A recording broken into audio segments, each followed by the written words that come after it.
វីដេអូនេះគឺតាំងពីជំនាន់ទៅស្រុកម៉ែតែទៅបានកាត់ដល់អញ្ចឹងណាវីដេអូនេះទៅដល់ភ្លាមថ្ងៃទី1គឺចាប់ផ្ដើមធ្វើហ្មងតែមុនចាប់ផ្ដើមធ្វើហ្នឹងគឺថាមកបាយទឹកជាមួយលៀសហាហើយនឹងត្រីអាំងតិចសិនទៅដល់ស្រុកភ្លាមគ្មាននឹកឃើញអីទេក្រៅពីលៀសហាហ្នឹង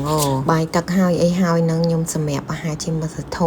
ម៉ោង2ម៉ោង3បានចាប់ផ្ដើមធ្វើណាមួយល្មមទៅហោគ្រឿងក្រៅនៅផ្ទះចិនបាននេសាទទៅខែនេះសំបីតកលខៃអីនៅជុំវិញផ្ទះខ្ញុំហ្នឹងក៏អត់មានដែរសានេះហើយយីតាទិញជាអង្គឲ្យខ្ញុំឡើងមកកធុនហើយនៅមានវាវប្រហែលជា1គីឡូអីទៀតខ្ញុំមិនដំបងអត់ដឹងណាស្មានតែឆ្អឹងទាំងអស់ដែរខ្ញុំថាបាច់ទិញទេខ្ញុំខ្ជិលវិចមកកាសាច់អីហ្នឹងណាគាត់នឹងចេះតែទិញដាក់ឲ្យមកហើយយើងដាក់កន្លែងកកពីល្ងាចទៅព្រលឹមឡើងយកមកដាក់ធុងតកអីមកខ្ញុំធ្វើស៊ុបគោនេះគឺខ្ជិលអើយអាំងគ្រឿងអាំងអីគឺខ្ញុំមកលេងនៅក្នុងផ្ទះក្នុងឆ្នាំងយើងហ្នឹងយកតែមកហើយចំពោះសាច់ឆ្អឹងអីហ្នឹងគឺខ្ញុំសោះទឹកនឹងកសៀវដាំពុះភ្លាមយកមកចាក់សូត្រពីលើមកអត់បានសោះដាក់ដាំទឹកអីទេបើនិយាយពីលហុងវិញនិយាយពីថារល្មមបាននេះបានមកសតក្តឹបដល់ពេលអញ្ចឹងស្ងោអត់សូវជាតិដូចលើកមុនទេលើកមុនជាតិឆ្ងាញ់មែនតែនបានលហុងសគៀលលោចេញជាតិផ្អែមមកឆ្ងាញ់មែនតែនលហុងនេះខ្ញុំទៅហៅមកពីផ្ទះពួកម៉ាក់គាត់ទេបានមក3 4ផ្លែហ្នឹងលហុងខ្ចីពេកអញ្ចឹងទៅដល់ពេលស្ងោទៅគឺថាអត់សូវឆ្ងាញ់ទេដូចវាមិនគាត់ដឹងដែររសជាតិដូចភ្លាវសាច់វិញខ្ញុំសោះហើយអីហើយហ្នឹងគឺខ្ញុំលាយគ្រឿងបដាមកឲ្យហើយទៅដើម្បីដាក់ស្ងោទៅវាចូលជាតិឆ្ងាញ់អញ្ចឹងបើរាល់ដងខ្ញុំមកលេងសាច់មកលេងជាមួយអាគ្រឿងលេងហ្នឹងក៏វារៀងឈ្ងុយចាប់ជាតិល្អដែរដាំទឹកពុះហើយចាក់សាច់ចូលទៅដល់ពេលនេះទុកឲ្យវាពុះ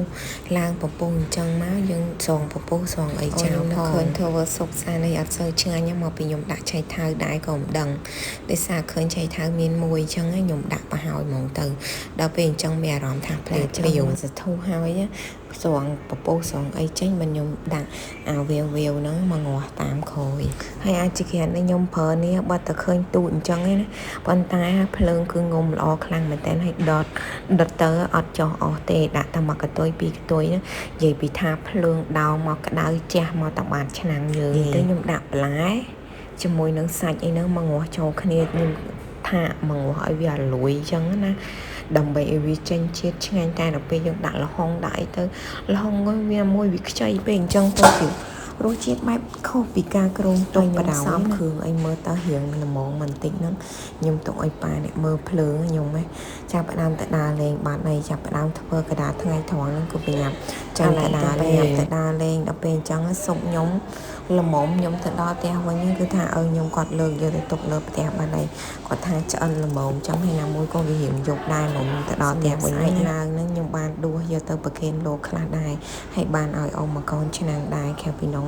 អ្នកចិត្តខាងអីក៏បានជូនសោះសានេះខ្លាចគេថាអត់ឆ្ងាញ់អត់អីអញ្ចឹងណាបើអត់បានអត់ហ៊ានឲ្យដែរ